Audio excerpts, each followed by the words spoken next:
Continuing our series looking back at each Rugby World Cup final through the eyes of the referee, we meet Ireland's Alain Rolland, who was in charge in 2007.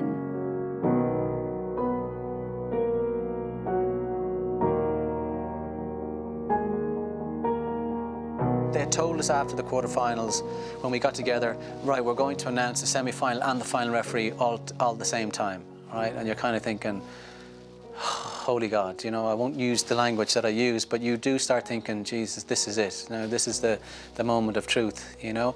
You're in a room with all the other officials, and Paddy is going through, you know, the process, what's going to be.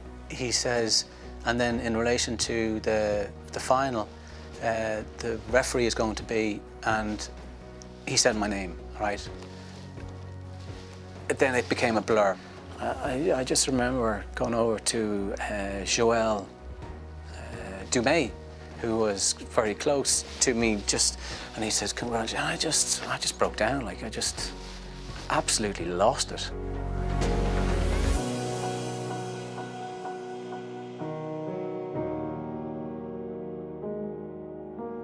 You have a moment, you do reflect, you kind of think about everything that's coming up. You are thinking, yeah, Jesus, you know you're going to make a mistake. You just don't want to completely stuff it up. You just don't want to have the mistake being the difference between a team winning and losing. It's something you always think about. You wouldn't be human if you didn't. But once you cross the whitewash, you know, and you leave the changing room and the anthems are actually over, you just kind of, all that's kind of forgotten. Once you kick it off, it's, right, you know, you're into work mode and you're not thinking about anything like that. It's all about, I have to, you know, get every decision as best as possible, and any thoughts that you may have had beforehand they're gone. And blessed with the 2020 vision of hindsight, would he have acted any differently? I see my bald patch isn't as big there as it is now.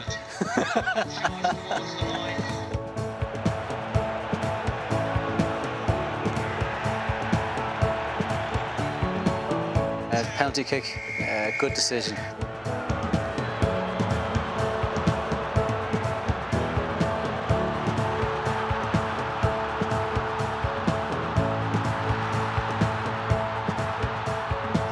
yeah, the bit in the corner.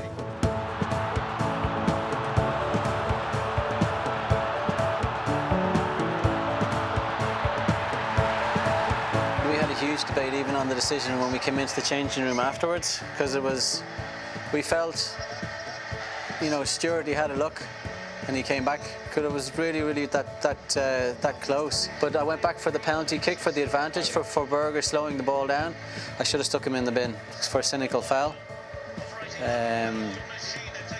Or you would have, with the way things have progressed now, officials are a lot more aware in that kind of 5 metre zone. I've been asked many times, what was better, getting your first cap for Ireland or getting the World Cup final? And they are both amazing in so many ways. But when you're given the World Cup final, you, as a player, you are seen as the best player in your position at that time, and that's why you're representing your country. But when you're selected to referee the World Cup final, you are deemed to be the best referee on the planet at that time. Like and when you put it into that context, it's enormous. It's absolutely enormous. It really is. And there is a huge sense of pride in doing it. And you're representing your country, you know, at the same time. And look, it's something that'll, you know, until I die, is a memory that you'll always have, and it'll never be replicated or forgotten.